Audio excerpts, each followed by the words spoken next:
to stay. Hello and welcome back to Beyond Boards, a podcast dedicated to the actions and interests of skaters beyond skateboarding. My guest today, Amy Ellington, grew up in Long Island, New York, and developed a passion for music in her teen years, which led her to connect with skaters in the 90s New York punk and hardcore scene. After working as a club promoter for a few years, she opened her own skate shop called KCDC in Williamsburg, Brooklyn, late 2001. After changing locations 4 times over the course of 2 decades, surviving the global financial crisis of 2008 and the COVID pandemic in 2020, among many other obstacles, KCDC is still up and running and has become a cultural staple of the Brooklyn and New York City skateboarding scenes. So here's my conversation with Amy. I hope you'll enjoy it.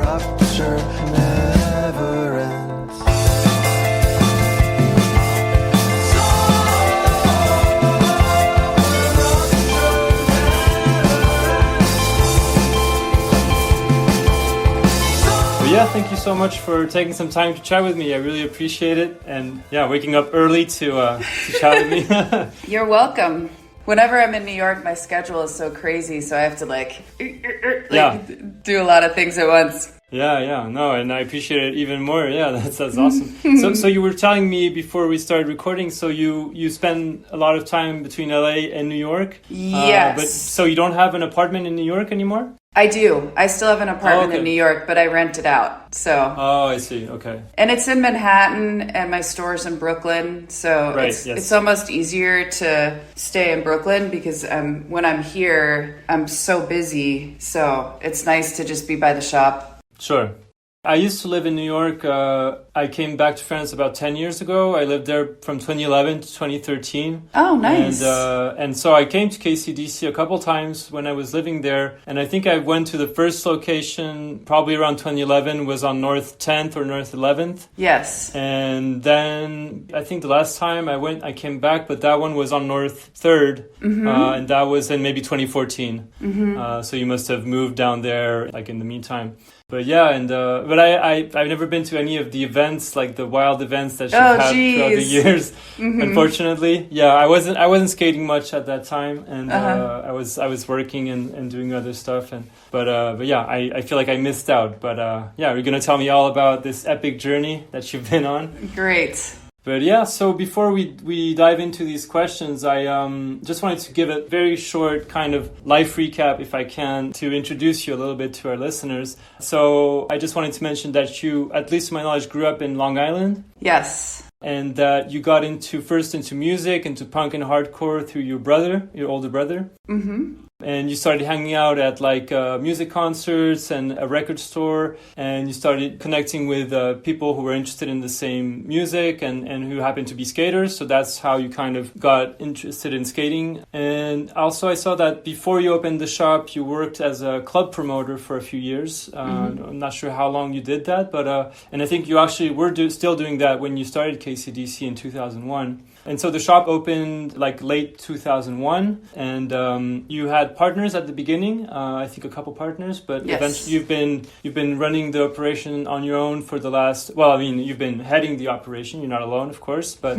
you've been doing that without the partners since 2011. Mm-hmm. And as I mentioned, you moved locations quite a bit in the last 20 years. You were first on North 10th, then North 11th, then you went down to North 3rd, and you had 2 locations on that street, on number 85 and number 80. And I think for a tiny bit, you were at in the basement or the lower part of a surf shop as you were waiting for this new location to become accessible. Yep. And so I also saw that you studied business after, long after you had started KCDC between 2008 and 2013, 14, around there. Yep. And yeah, and as I mentioned, of course, the shop has been in business for over 20 years now, and it's been really known, as a pillar in the skateboarding community in New York and in Brooklyn, with all the rad events that you've had throughout the years, and we're going to talk about some of them. And yeah, that's basically in a nutshell what I wanted to mention, and of course we'll develop a lot more from there. But I hope I didn't say anything wrong. No, that was perfect. I was like, ooh, interesting. All right. So yeah, let's just dive into these questions. So my first one here is so I'm going to read you some of them, and some of them are audio, so I'll have you listen to some of them. Oh, wow, but cool. This first one is from Waylon Bone, because his Instagram is Waylon Boner. Yeah. Waylon Bone, who does the out there pieces for Thrasher and other stuff. So he asked Amy what the New York scene was like when she first arrived. And so I'm not sure if he means the skate scene or like the New York scene. I'm not sure exactly. They didn't quite specify, but... I know, because that's a little confusing. But when I first... Because I grew up in Long Island, so I would take the train into the city with some kids from Long Island to go to CBGB's and like other concerts. And from doing that, we met other kids that were in the city, and 9 times out of 10, we would meet up at Washington Square Park before we went anywhere. So we would have an agenda, but then we would meet up with other kids, and they'd be like, oh, I'm going to this club tonight, or I'm going to this art show, or whatever. So it was so fun coming in because you would not know what you were going to end up doing, basically. So it was very much, I felt very like connected because you had to put so much effort into meeting up with people because it was pre-cell phone. Yeah. So it was very much word of mouth of what was going on. And the sense of community was just very strong because that's all we had. So friends that I met during that time when I was like 15 or 16 years old, I'm still friends with now because those bonds that were created were very so strong. Yeah. Yeah. So it was really, I mean, I feel so lucky and grateful that I was around during that time of New York because it was just so robust. Like there was just so many things that were going on where creativity was just really all coming together in this way. And I think that kind of me starting in that way of seeing people that weren't just doing one thing, like people were doing all these different things, I think that really aided in how I formed KCDC. It was like, yes, it's a skate shop, but I want everybody to feel welcome. It's not just for skateboarders. I want people that I've met in all walks of life to be able to come to these events and meet other people and do creative things and all this sort of stuff because that was just so important to me. And it was very dangerous. You know, I was really young coming into the city and there was like riots in Tompkins Square and all of this stuff that I was a part of. And to look back, I'm like, oh my God, like I have a 15-year-old daughter now. And I'm like, if she ever like took the train 2 hours, it was like in a riot where there was like armed police officers like beating people. Like I would never believe it. But that's what it was like. Yeah. Yep. A big reason why when Erik and I got together that he couldn't move to New York and I decided to move to LA was that he had 2 kids from a previous marriage. And those kids are my stepkids. And I've been with them a long time, so I sometimes refer to them as my actual kids, like my son and daughter. Okay, so this person shared a couple things. I'll have to listen to the first part. It's not much of a question, but hopefully you'll understand what it means. Okay. Guns, guns, guns, guns, guns, I do adore SBC. Is that Reyes? Yes, Jaime Reyes. Yes! Amazing. That's awesome. She told me she used to sing you this song that's like from the Girls, Girls, Girls Jay-Z song, right? Yes, totally. In SBC, that was our crew of Sexy Bitches crew. Perfect. That's cool. Nice. She initially asked me to sing it to you, and I was like, I'm not gonna do that. Like, I was like, no, you record your voice and you do it. It's your thing. That would have been awesome. Yeah. Nice. Okay, so then she asked like a real question, kind of. Let's see. Okay. What got you into skateboarding, and what was your first setup? Okay, so we talked about what got me into skateboarding, which was basically meeting these other kids in Long Island that were very like-minded, and God, it's gonna like age me, but whatever. So my first setup that was actually my board that I wasn't like borrowing from somebody else was a Wade Speyer Think board. Okay. And I skated Ventures. It just was like that.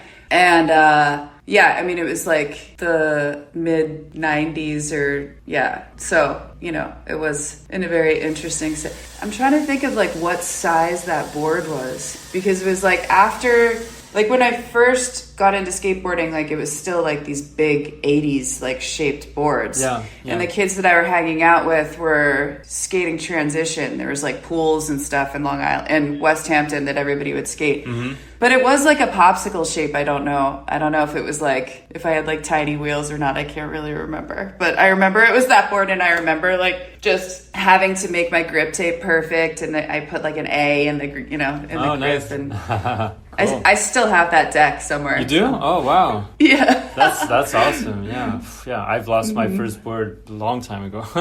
That's crazy. All right. Next one I have is from Eli Gesner from New York. Oh, uh-huh. A lot of New York people, obviously, will chime in. So, yes, he said, I actually have a real question. He said, did Amy ever come and hang out at my mini ramp inside the Tunnel nightclub with Tess? I think that was the first time I ever met her, and if so, that was the first time I ever associated her with skateboarding. Yes, that was it. Okay. So... What year would that have been? Oh, gosh. Mid-90s, or...? I guess, because Harold... So, the way I got an apartment in the city was because there were some skateboarders in Long Island that... I think one of them skated for Shut or something, but... I moved in with them, and I remember like one of the first times going into the apartment, and Harold was just like, Harold Hunter was just like in the living room at the apartment. Okay. I'm like, who is this guy in my living room? And I think from him, I got introduced. I'm trying to think of like how it all went down, but somehow I became really close with this girl, Tess, and we would go to a lot of skate stuff together. But yeah, that was pretty amazing because, like I said, it was like those sorts of things where it was kind of a crossover of like the club environment, but then skateboarding was like so cool. Yeah. It was really good because there's like punk rockers, and then because of the like influence of New York City, like going to clubs and stuff just added in this whole other like artistic world. I hate to say it, but if like you weren't there, it's like very difficult to explain. But I think that those are the people that I really gravitated towards, were the ones that were like really taking New York for all it had to offer. So like stuff like that was like so sick. Like there was a mini ramp at the tunnel, like so sick. Yeah. So, that's rad. Yeah, it was fun. All right, kind of linked to that. This next one is from RB Umali. Is that how you say his name? RB? Yep. So he said, I'm going to read you his whole question. He said, how did you get into party promoting at the hottest clubs in NYC during the late 90s? And how did it feel letting a bunch of dirty, broke skaters live off of free bottle service at the hottest clubs in Lower Manhattan? Thank you, by the way, for hosting the best video premieres of my career, Mixtape 2 at Spa and EST at Fun. Aw. So yeah, because I started going to clubs when I was really way underage.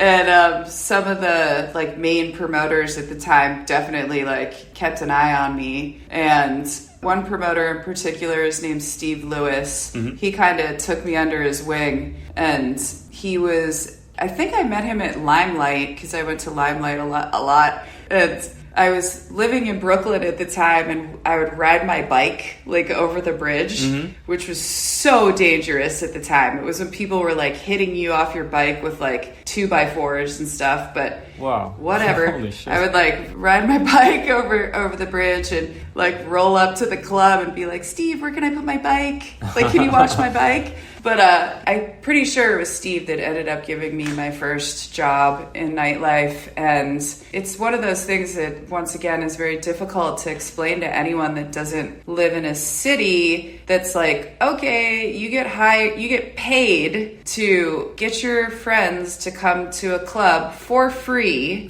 They get to drink for free, and they get the best seats in the house. Like, makes zero sense. But I really enjoyed it, and it was awesome to be able to support things like that. And I love RB, and he made amazing stuff, so it all worked out. Yeah.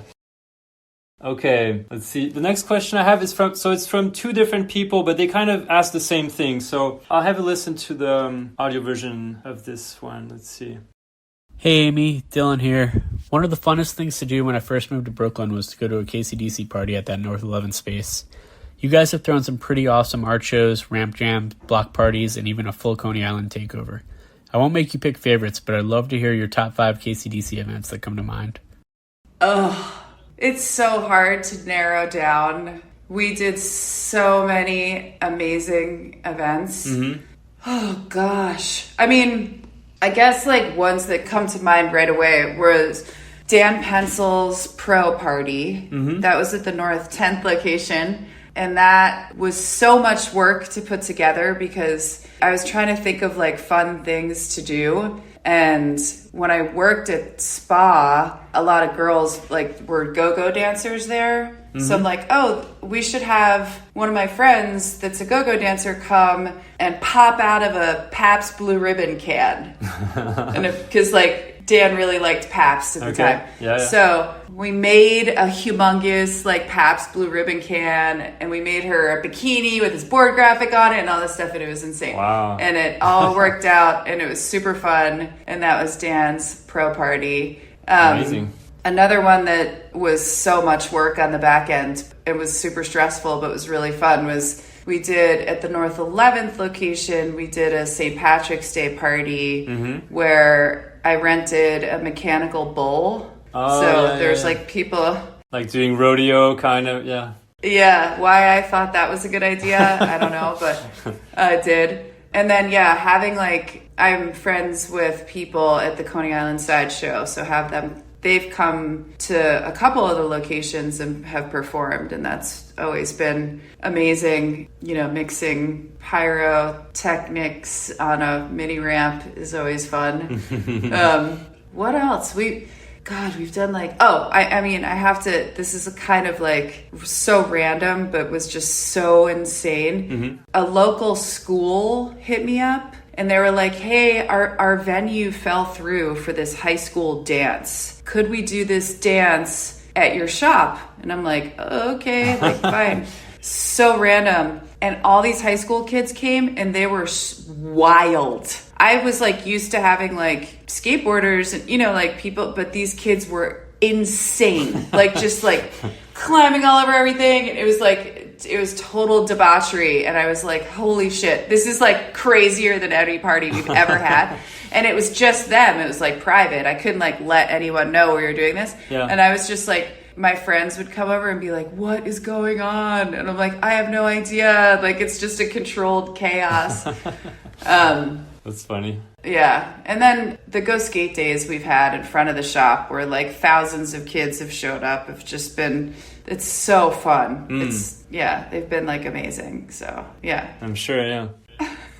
Did you ever, I think you also had some King of the Road people stop by the shop a couple times. Or were there any wild things that happened?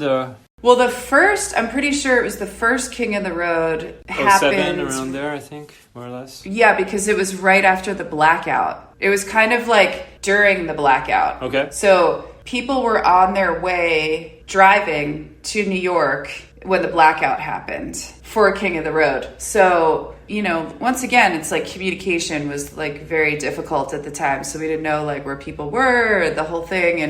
And then people that shall remain nameless got arrested during that time. And then like it was during the blackout. That one in particular was like pretty nuts, pretty crazy, but so fun. Those were so fun. Yeah, I'm sure. Yeah. So this question, I don't know if you recognize who that was, but it was Dylan Goldberger. Not sure how to say his name. Yeah. Goldberger. Right. And the other person that kind of asked the same question was Jeremy Fish. And I believe they're two artists that have collaborated on like exhibitions at KCDC throughout the years. Yes. And I grouped them because it was similar kind of your most memorable events that you've hosted at KCDC. Yes. Yeah, I mean, the art shows that we've had too, like just being able to like show people's work that may have not have a forum for that is amazing. Yeah, definitely. And we can't forget the Coney Island event that we did to celebrate our Nike SB release. It was so awesome. We rented the whole park, including the Cyclone, and it was insane. Like, everybody got to ride the Cyclone as many times as they want, and at Luna Park, they got to ride all the rides. And then we had all these performances after. It was so awesome. It was such a huge moment for us, being that we were celebrating 20 years of business and doing the shoe with Nike SB and being like a Brooklyn-based skate shop, to be able to do something at Coney Island and to be able to rent out the whole place exclusively for us was pretty insane. And on that same kind of topic, the next question is from Steve Rodriguez from Five Borough. He asked, which was the best Five Borough event at KCDC? Of course he's going to ask that. Of course. Makes sense. I would go back to the Dan Pencil Pro Party. All right, yeah. Yeah, because that was pretty amazing. But yeah, Steve is one of those people that's in my life that I'm just so fortunate to have met. And he's such a close friend of mine. And I've learned so much from him. Mm-hmm. Because I've worked for him for years doing Go Skate Day, and such a powerhouse in skateboarding, but just such an amazing human. I'm so grateful to know that man. Yeah. Okay. The next one is from Andre Razo. Mm-hmm. Let's see. He said, obviously skating has a great and flourishing scene for all sexes now, which is wonderful to see. However, when you started KCDC, it wasn't really like that. Do you think there was something about New York and its scene being so progressive that helped that path feel tangible? I felt like you and brands like Rookie were met here with open arms.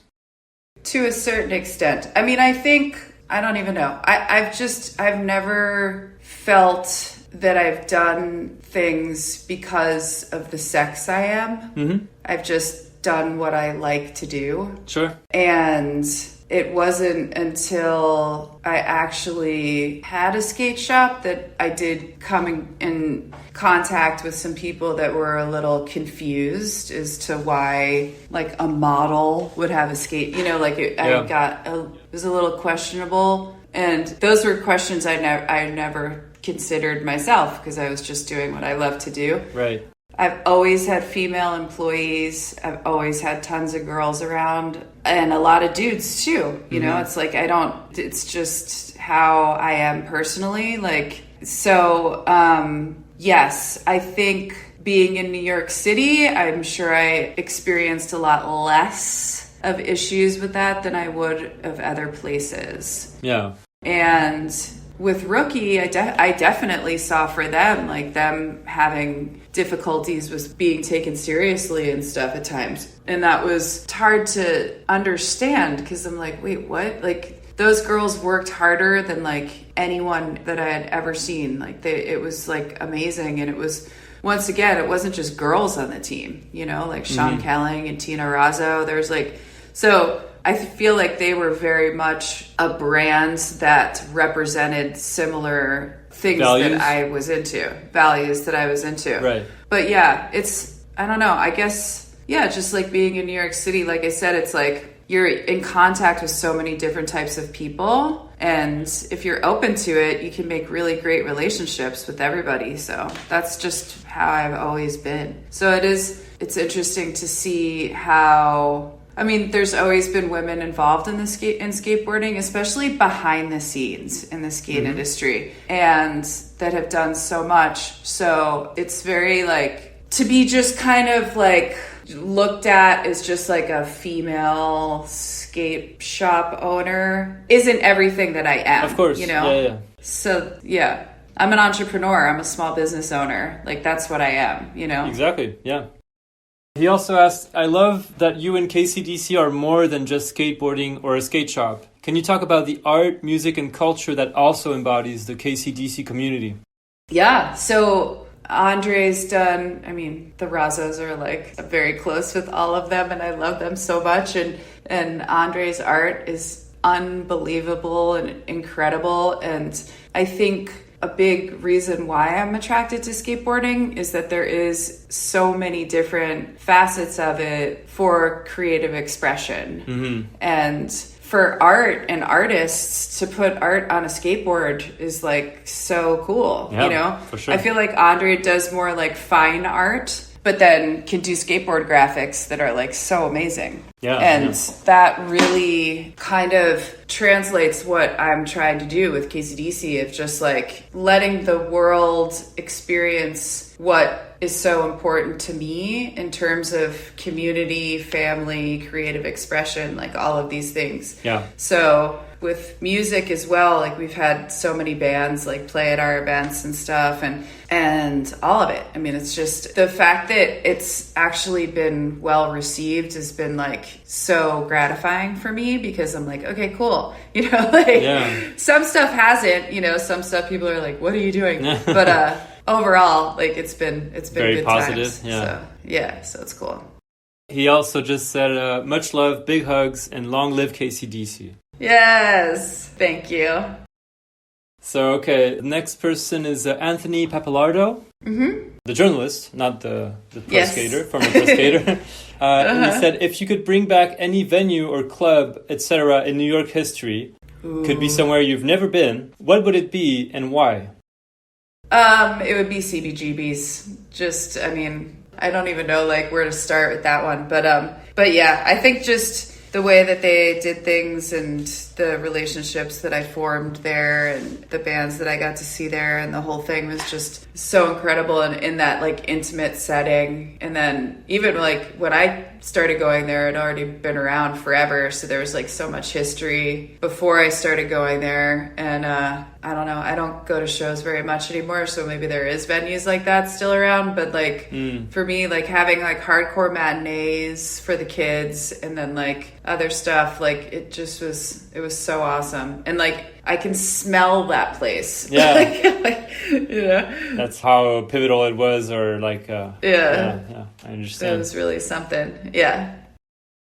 All right, the next one. So this person, I believe, is a good friend of yours. Not at all linked to the skateboarding world, but her name is Haylynn Conrad. Yes. Oh, wow. So she said, to bunt cake or not to bunt cake. Oh, my God. So you need to tell us what that means. So Haylynn's my best friend, and I'm a baker. When I was kind of like figuring out what to do with my life, like before KCDC, I was working at a catering company and making wedding cakes, which I love baking, and that was like really amazing to kind of like learn the craft of like high volume baking and stuff. Sure.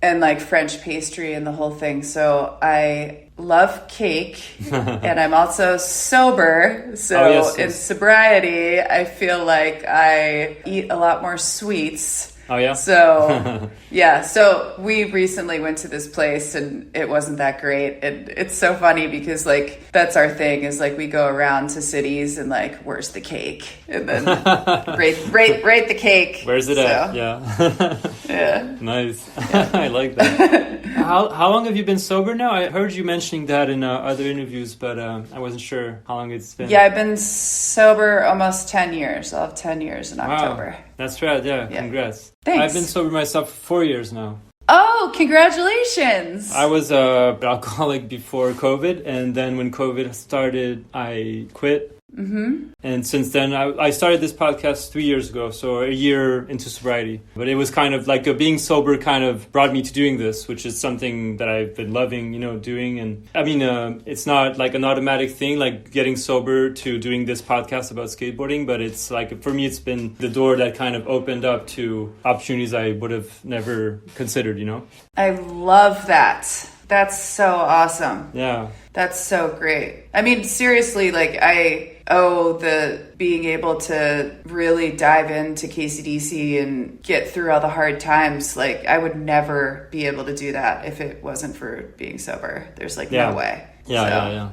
Well, yeah, congrats on 10 years. That's rad. Congratulations on 4. That's amazing. Yeah, thank you.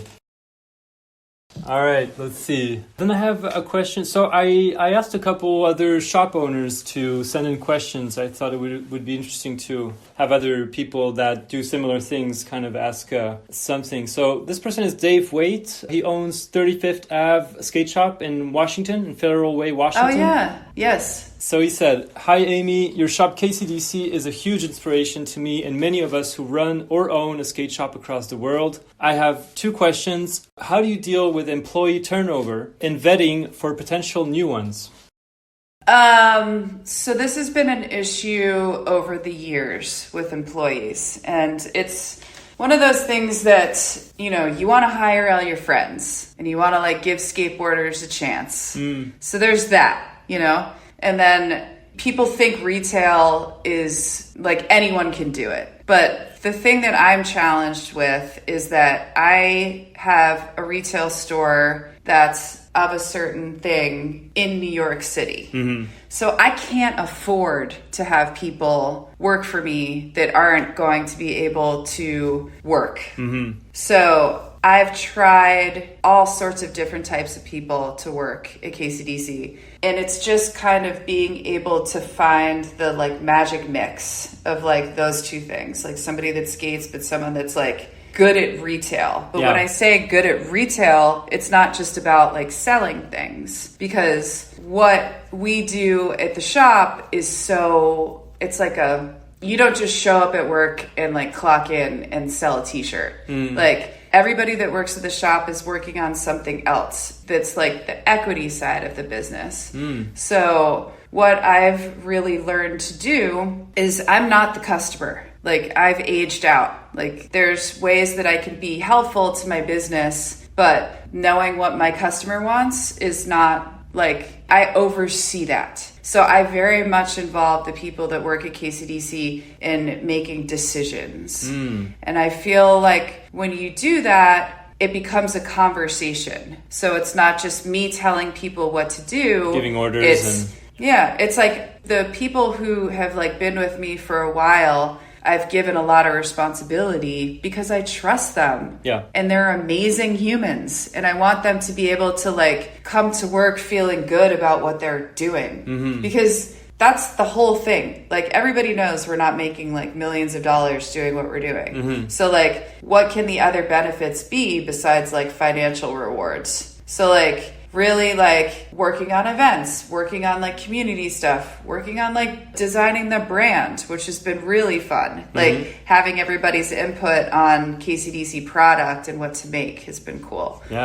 So I think that was something I really learned by going to business school, was what do I really want out of this? Like, what is this really truly? Because owning a small business, like for me, it's like I haven't had a day off in 23 years. Wow. This is like what I do. So like, you know, it has to be worth it to me in some way. For sure. You know, and then for me to bring in people and to ask them to do the same is kind of like, you know, I can't really do that. So like, what can it be? And I am so insanely grateful for every single person that's like ever worked at the shop, because I've learned so much from them as to what to do and what not to do.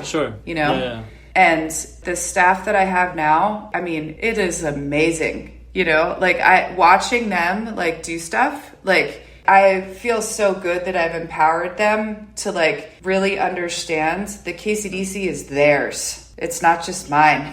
You know, it's theirs, and like be proud of it and like do what you want to do to make it yours. So that's how I do it. It's not just, I don't just like hire people based on how good of a skateboarder they are or how good at retail they are. It's definitely like a combination of things. And yeah, I mean, like I said, I'm so great. Like my staff currently, I just love them so much. And like, and the thing too is that I understand people have lives and want to do other things, and I support that. So like, I do everything I can to get them side work and whatever they want to do, like whatever their like full dreams are, I try to help as much as I can. So. Do you have employees that have been with you for a long time now? Like, I assume probably not since the very beginning anymore, but do you have people that have been there for like multiple years? Yeah. trying to think. Pretty much everyone except like 2 people have been with me for like over 3 years. Oh, that's awesome. So, yeah, it's cool. Let's see. Hey, Amy. This is Dennis McNett. We've met around 2005 in that first KCDC location. We had that little half pipe, and there wasn't hardly anything else over in Williamsburg. And I was introduced to you by Andy Kessler, and we did a group show there. And then Andy passed away in 2009, which has been almost 15 years ago, which is crazy. So my question to you is, if you could look Andy Kessler in the eye right now and tell him anything, what would it be? Love you. Bye. That's a difficult question. Yeah, that's a tough one.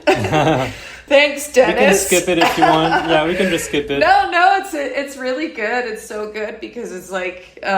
bringing back a lot of memories, I'm sure. Yeah, Andy was so cool because he... So Andy like got a bunch of skate parks built in New York. And I met Andy because I was skating at the skate park and big like ramp at 108th Street. And he was running the park at the time. And he would make like everyone stop skating so I could skate the ramp. It was kind of funny. Yeah.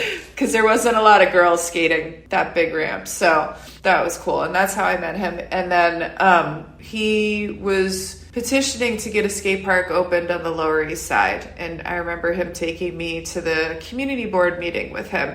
And I couldn't believe how rude people were being to him. Oh, yeah? Just about skateboarding, because like people were, people hate skateboarding. Yeah, condescending or, yeah. Mm-hmm. Yeah, that don't know about it. Sure. And he was so good at like keeping it together to get his point across. And I was like losing my mind. Like I was like, holy shit. Like, so that was so awesome. And then he was also sober. Okay. And he helped a lot of people in skateboarding get sober. Dealing with addiction. And yeah, which was so amazing. And he was a total asshole. Like he was a total asshole. So he was like, he would get kind of annoying, but he was just like such a huge part of my life. So, I don't know. I can only imagine what Andy would think of skateboarding these days. Yeah. His era of skateboarding and the fact that he lived in New York City and was kind of like part of, they were like rough and rugged, these dudes. Like they were like partying and like, I don't know, it was like pretty awesome, like very, very rock and roll kind of vibes going on. Mm-hmm. So I think he would think that everyone is pretty soft these days. But yeah, I mean, it's like he was such a good connector, hence how I met Dennis. And Dennis's art, like when I met Dennis and saw his work and stuff, I mean, it's like, it's so, I get blown away by people's talent and just like, what he does is like these lino prints, like lino cuts. So it's like a big stamp that he fucking carves like with these little knives to make these huge, incredible things. Uh-huh. And I'm like, wow, like this is so amazing. And I introduced him to the people at Deluxe. And that's how he started doing boards for Antihero and stuff. Right, okay. Yeah, and I guess he had always like wanted to do skateboards, but just never had the chance. So I feel very good about being able to make that connection for him because it just makes so much sense. Sure, so, yeah. I wish Andy was around just to kind of like put people in their place. It sounds like horrible, but I'm like, oh my God, he was just so good at that. So yeah, rest in peace. Yeah, totally.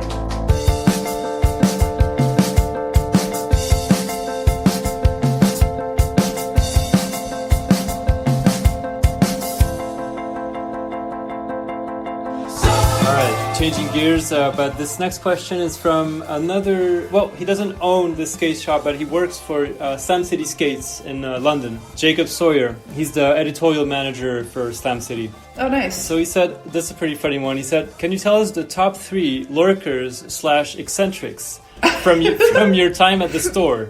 3 non-skaters. Oh, non-skaters. Yeah, he said 3 non-skaters who the shop made part of your life, and give us a good story about one of them. Non-skaters, everybody that was like lurking were like skaters, you know? Mm-hmm. Billy Rohan was a good example, like Harold, Billy Rohan. Who else? I feel like when we first opened, like Dennis said, there wasn't anything else around in Williamsburg. Yeah. So people would come every day and just hang out like all day. Mm-hmm. So we built such a strong community right away just because there wasn't anything like it around. Yeah, so people would come every day. And it's funny now because so many people have worked at KCDC over the years. And sometimes I'll be at the shop and like, even like recent employees and stuff, I'll be at the shop and I'm like, who's working today? Like there'll be like so many like ex-employees like at the shop, like hanging out. And I'm like, who's working and who's not? Who's hanging out? Who's working? Yeah. And they'll be like, oh, I'm just here hanging out. I'm like, okay. Like, which is, I guess, a testament to like what we do. How when, comfortable like, they feel at work. Yeah. Like when people are coming to the shop when they're not actually at work, you know, and they're not on the schedule, they're just like coming to hang out. I'm like, okay. Yeah, that's cool. Yeah, there's been like a lot of people that have spent a lot of time at the shop over the years. Yeah. That's awesome.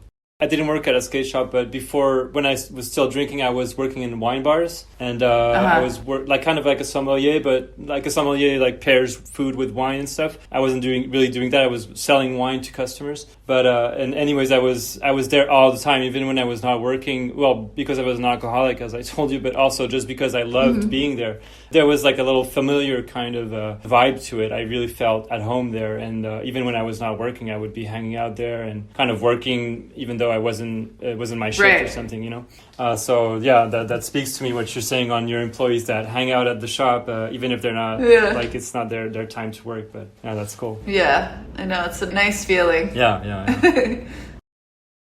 All right, so let's do the next one. If you were going to reincarnate as a pro skateboarder, who would it be? And what song would be your video part? Oh, that's Andy Katz, my other best friend. Yes. Oh, that's awesome. Do you have something that comes to mind? I thought it was a funny question. I know, it's a really good one. I mean, I'd probably want to be Alyssa Steamer. Oh, yeah. And it would definitely be a Melvins song. It would probably be Anaconda by the Melvins, because that's like my favorite song of all time. Yeah, probably that. But I'm trying to get more deep with it, but I don't know. Probably that, yeah. Yeah, that's great. That works.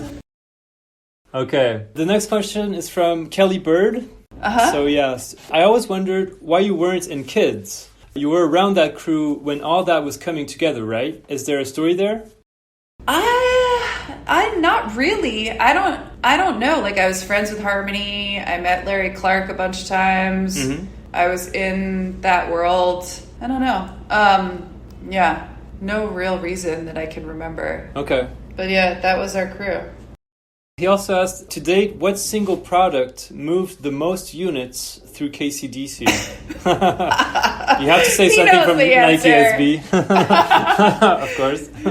He knows the answer to that, but yeah, we were, oh my God. It was like, I guess, yeah, during the pandemic or something, we were coming up on our 20-year anniversary, and Nike blessed us with being able to do a dunk. Yep. And the timing was just perfect, and yeah, we sold a ton of those, and it was awesome, and it was so great. Like, I can't say it enough. It was like such a great experience doing that and working with them, and just how supportive they were of our creative process. Like, being able to really do something that we were really proud of. That was so great. That whole experience was amazing. So we're very, very lucky. Yeah. That's awesome. That's cool.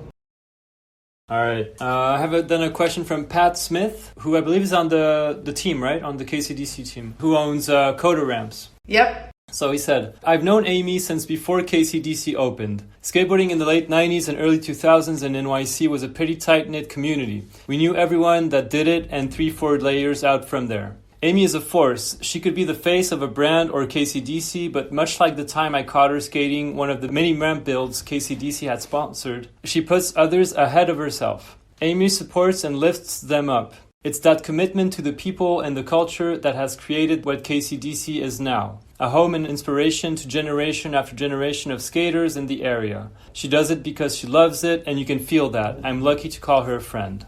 And so his question is, skateboarding is fickle and filled with fads and trends. The best fads and trends, but still. What keeps you motivated to support the scene generation after generation, knowing that the trends and fads come and go? What is the enduring, underlying motivation for KCDC's existence? Jeez. Thanks, you have 4 Pat hours. Smith. Oh my God. I know. Wow. Gosh, that was so nice. I have, just like personally, I've never been into like fads and trends myself, and KCDC hasn't either. We just do our thing, and like I think because of that, we've been able to like ride through easier because we don't get caught up in like anything that's timely. Like we listen to our customers, and like if people want certain things, we try to get it. But like overall, I like to support brands that support skateboarding and go for the ones that are more genuine. So I don't know. It's just it's been that side of things, but then also we're not like the coolest shop. So some brands won't sell to us. Oh, really? Yes. Which has been an interesting thing too. Wow. So, that's wild. I know. Yeah. So there's that. So it's been kind of like a natural progression of things. So, and like I said before, I really involve my employees in buying and supporting what they're into. And we're all kind of similarly minded in that, like, we want to get stuff that when people buy it, whether they've been skateboarding forever or they're just starting skateboarding, the product is very good and it will like help them in some way. Yeah. And these are the aspects that we were touching upon before, whether it be like a brand that supports skateboarding as a whole, or they have artists that we're friends with, so we're able to like carry those boards, or clothing or something like that. So it's either like a personal relationship that we have with the brand or someone that we feel is like doing something good. And whether they're like successful or not, like that's secondary. You know, like whether they're trendy or a fad, like that's secondary. Yeah. So we've definitely taken risks on stuff that we've like thought was cool and it hasn't worked out. But then like other stuff, we've probably lost money because we haven't bought it for a certain reason. So yeah. Let's see. This next one is from Alexis Papadopoulos. He's the owner of Bone Skateshop here in Paris. So he asked, Hi Amy, as a pioneer of skateboarding in New York, how would you describe the evolution of the skateboarding world between 2001 and the present day? Without being an old fart about it, about how it was better before, what do you see as the positive and or negative developments over the last 20 years?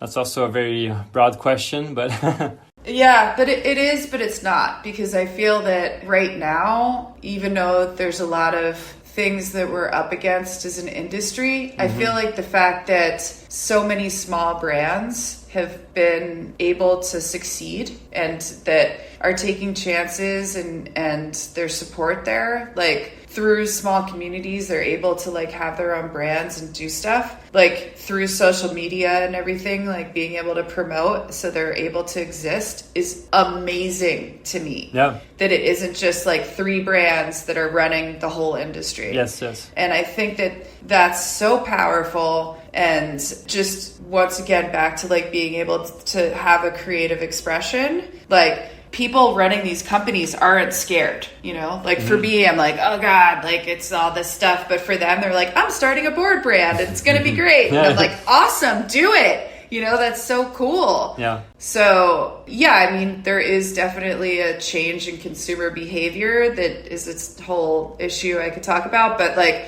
overall, just seeing like these smaller brands come into play, I think is like incredible. And that's a big difference from back in the day when it was just early 2000s. Yeah. Yeah, when it was just like a few bigger brands that were kind of like running things.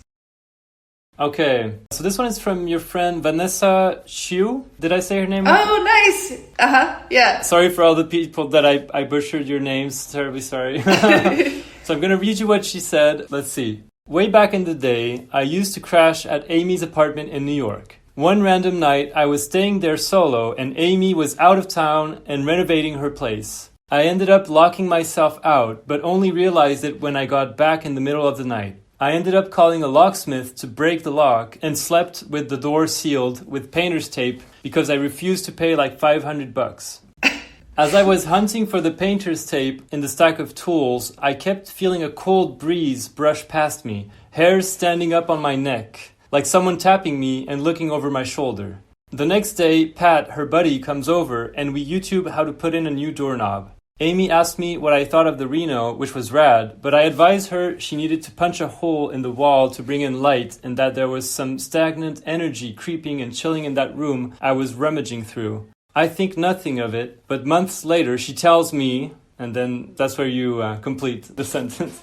Yeah, so... Do you remember what she's talking about? Yeah, so I've had my apartment on the Lower East Side for like 30 years. And the building itself was very old when I moved into it. Mm-hmm. And then lots of people have come in and out of that apartment since I've lived there. And some of them are no longer with us. Okay. So there was a time, it's so funny, like I forgot about this, but there was a time in that apartment when we were doing some renovations where it definitely felt like somebody was trying to tell us something. Presence of some sort, yeah. Yeah. But it was very like tangible, but we don't know like who it was or where it came from. But yeah, I definitely remember that. That apartment itself, like, holy moly, we've had some great times, some not great times, like all sorts of things in that place. So yeah, it's right around the corner from Max Fish, from that bar. Yeah. So.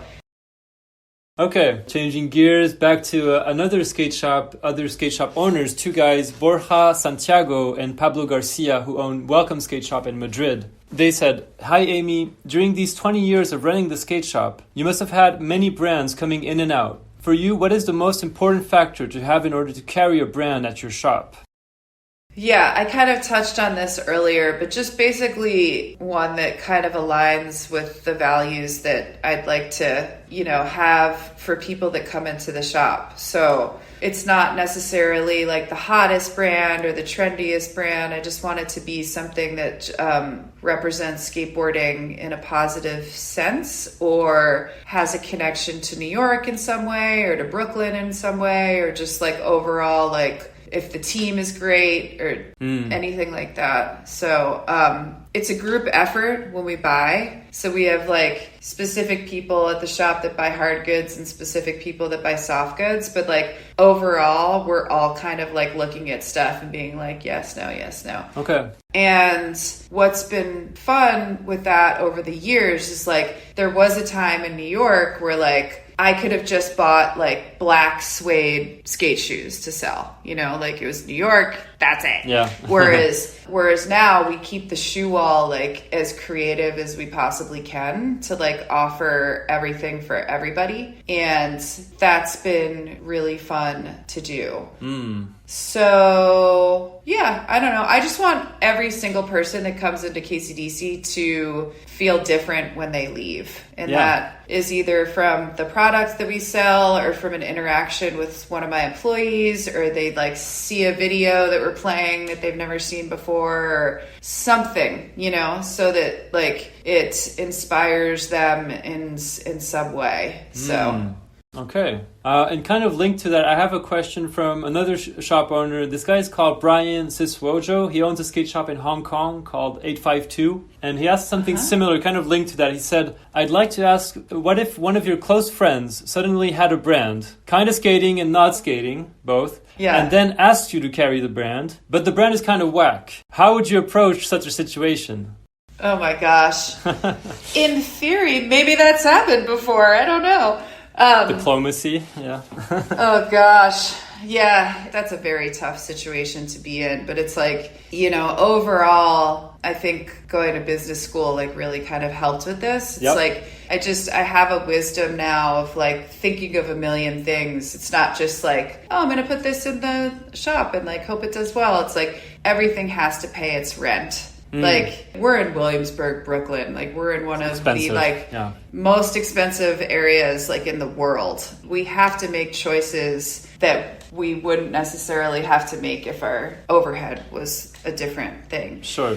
But even with that, it's like, but at the same time, I have so much foot traffic and I have like the ability to like sell more things essentially. So, you know, there's a lot of like components that come into like us picking things. Yeah. But in that situation, you know, it's so tough. It's brutal. It's very tough. Yeah. And like I said, it's like, I'm not the customer. Yeah. So I kind of like, if that does happen, I like go to my employees and I'm like, what do you guys think? You know, and then we kind of like make an executive decision. But there has been times where I've had to like pull them in and be like, you know, what do you want to do about this? And if they say no, it's a no. Yeah. You can always like kind of blame them for like not wanting the brand. Like, no, the team said no. So I was yes, but they said no. So. Oh my gosh, I've never done that. But I guess. Not yet. I don't know. Yeah, totally. Let's see. Then I have a couple questions from some other people on the KCDC team. I have this one from Esteban Gomez. Yes. So he said, ask Amy what teammates at the time were in the back cover of the Thrasher magazine for the KCDC Mob Grip ad we had a while back. Do you know what he's referring to? Yeah, so we did a collab grip tape with Mob, and it was Danny Falla, Dan Carrero, Rob Gagnon, Myra, Dan King. I think Billy's in the photo. Yeah, there's a good amount of KCDC team members. That was really fun. It was like, that was like one of those things where it's like, oh my God, back cover at Thrasher. This is awesome. Yeah, for sure. Yeah, that was cool. The next one is from Abi Teixeira. I'm not sure how to say her last name. But she said, what's the first thing you would do if you won the lottery? That's always an interesting thing to consider. Oh, wow. Oh, my gosh. I would save all the dogs. I would take every single dog out of every single shelter possible and relocate them to nice homes. Oh, nice. I like that.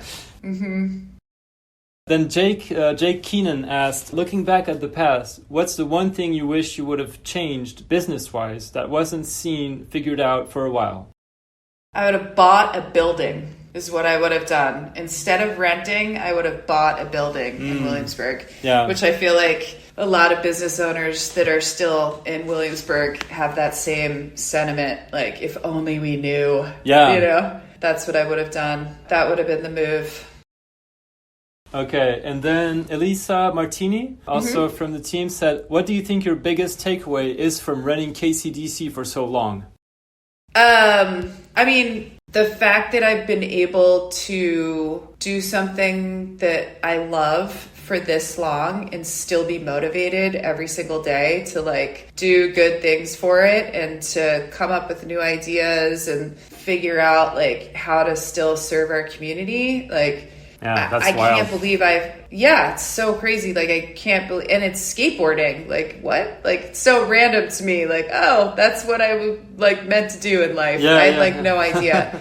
And if you ask me, like, really how I got into it, I couldn't really answer you. But like, this is the path and this is the relationships that I've made, and I absolutely love what I do and I love what I get from it, and I am so grateful to be able to give back in like a way that I enjoy. Yeah, I don't know. That's the takeaway. It's like just I've never like been in an environment where like, I mean, like we all like say I love you all the time to each other, and like we're serious. Like it's not like we're just like saying that in a throwaway way. Yeah. Like this community is, we really mean it. And it's like so awesome. And everybody's going through stuff in their personal lives, and just, it's like therapy sessions constantly. And, and like to have that sort of support, it's like amazing. Yeah. And it's ageless, sexless, raceless. It's like everybody is just like in it together. Yeah. Elise is 18 years old. I'm 50. You know, we went to dinner last night and had like the best time ever. You know, it's like that's like how it goes. That's amazing. So great. Okay, I have just a few last ones. This one is from Lindsey Byrnes. So she said, Amy, you are so humble. Sometimes I think you spend so much time shining the light on other people. Why not tell the listeners one or two of your accomplishments that you don't really talk about? I will prompt you with one word, acting. Oh, jeez. I saw that you played in a few films. Like I saw something called Wolves of Wall Street and something called Flowers, a bunch of things like... Yeah, I actually just went to the showing of this movie that I was in called Point and Shoot. It was the 20-year anniversary of that, which was crazy to think. But yeah, I love acting, and it's another art that I kind of dip in and out of that probably if I wasn't doing KCDC, I would do more of because it is very intense. But yeah, I love it. I co-hosted the remake of The Gong Show with a friend of mine. I saw that. Yeah. That was pretty recently, right? Yeah, and that was great because I was in character, and every episode was filmed in front of a live audience. So, like, performing in front of, like, 300 people is pretty incredible. Oh, yeah. Must be stressful. So, yeah, but it's like, so fun for me, and, yeah, I love doing that stuff. And I guess, like, the other one that I know she's talking about is being a mom, like being a stepmom and being able to, you know, I live in Los Angeles. I own a business in Brooklyn. And before meeting my husband, I put everything I had emotionally, physically, everything into KCDC. And then once we were in a relationship and it was like, okay, like we're going to figure this out, he couldn't move to New York. So the only other option was me moving to Los Angeles. And I'm like, I don't know if I'm going to be able to do this. And it was so hard to actually figure out how to pull away from KCDC enough. That you have been building for so long. And Yeah, you don't want to like tank your business, but at the same time, it was like, oh my God, I need a personal life. I have no personal life. Sure. So making those choices was difficult, but, you know, going to business school, through sobriety, through having like an amazing partner, I was able to figure it out. And like when I tell people that I have a business in New York, but I live in LA, they're like, oh, so like people run it for you? And I'm like, no, you know, like I still work 7 days a week. I just have figured out how to do it remotely. And I'm still like, a huge part every day of my business. But yeah, I feel really good about being able to figure that out and not be so... It actually did my business a lot of good because having that bit of distance allows me to kind of work on the bigger picture of the shop and like the equity stuff instead of like micromanaging or like... having to like whatever. And that's again, like I'm so grateful to my employees to be able to do the front of the house stuff so I can kind of like do the back end to like build the business. Yes. So it was a weird blessing in disguise. And then to raise two amazing stepkids that I love more than anything else ever has been like incredible. So very lucky. That's amazing. Yeah, actually, that's a good transition because I have questions from Erik. So he said something funny. He said, let's do a rapid fire word association or tell a story for each. And then he listed a couple of things. So let's see. The first item is Mendham, New Jersey. Oh, Mendham, New Jersey? Yes. So that's where my family lived before my parents got divorced. And my dad remained there until he passed away. Okay. So... the next one is East Moriches. East Moriches is where I grew up. So I went to school. I did all my schooling there and stuff. That's in Long Island. Okay.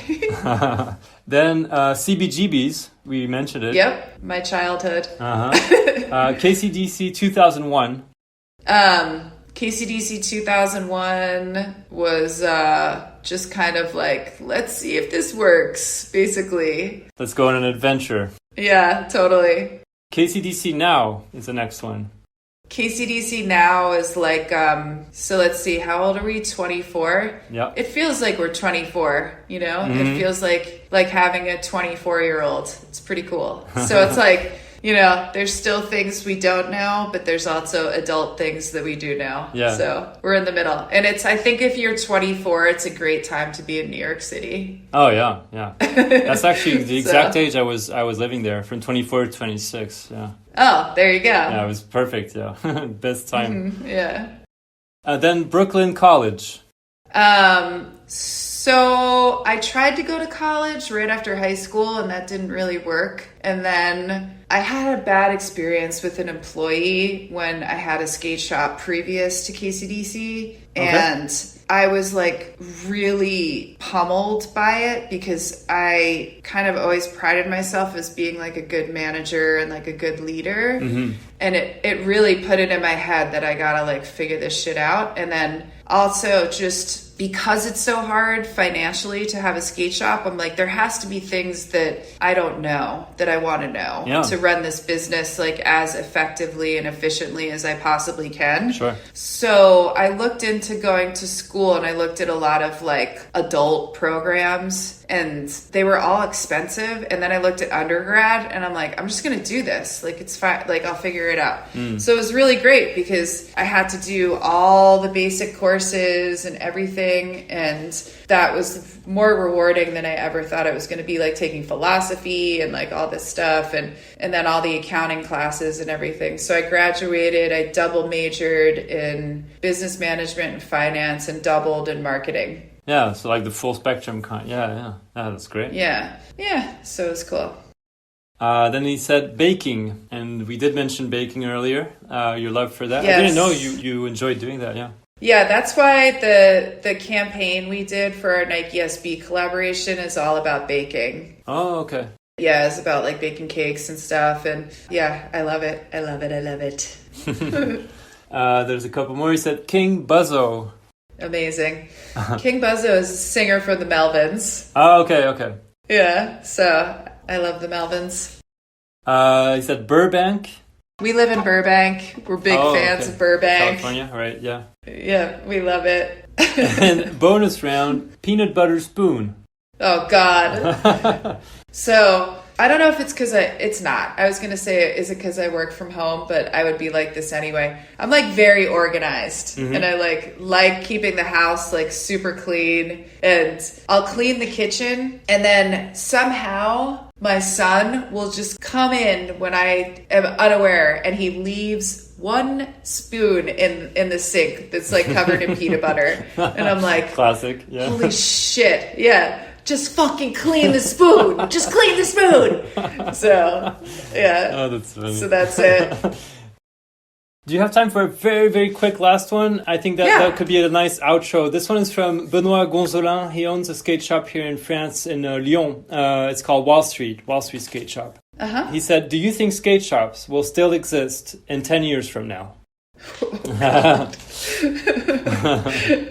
Way to throw that one in there. Yeah. I think that we need to figure this out. And I definitely think that we all need to read the writing on the wall and figure out what we're going to do as an industry to keep skate shops open, whether it be a community center or in partnership with brands or something. Yeah. Because the way that we are selling currently isn't sustainable. And that's become very apparent. Mm-hmm. So that's a great question, because this is something that we're all going to need to work together on to figure out. Yeah. And I think having this conversation now of how we're going to do it is very important. Yeah. And I've already started those conversations, because it's not like we're doing something that you can look at other industries and see how it's panned out. So if you look at fashion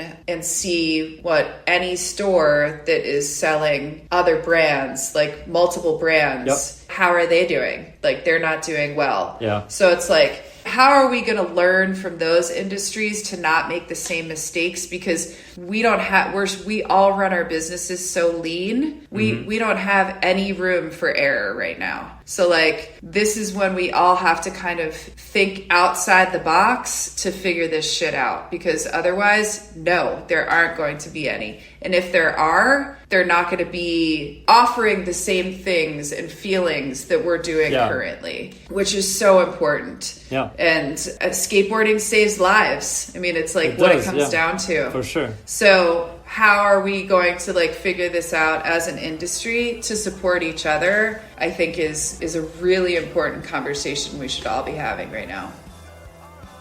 Perfect. Yeah. Let's wrap it up here. Thank you so much, Amy. I appreciate it so much. Thank you. Thank you so much. Thanks for having me. This is great. That's it for my conversation with Amy. Follow her on Instagram at Amy Ellington. Follow KCDC at KCDC Skateshop. And of course, if you go through New York City in the near future, make sure to stop by and visit the shop at 80 North 3rd Street in Williamsburg, Brooklyn. Thank you for tuning in. See you soon for a new episode of Beyond Boards.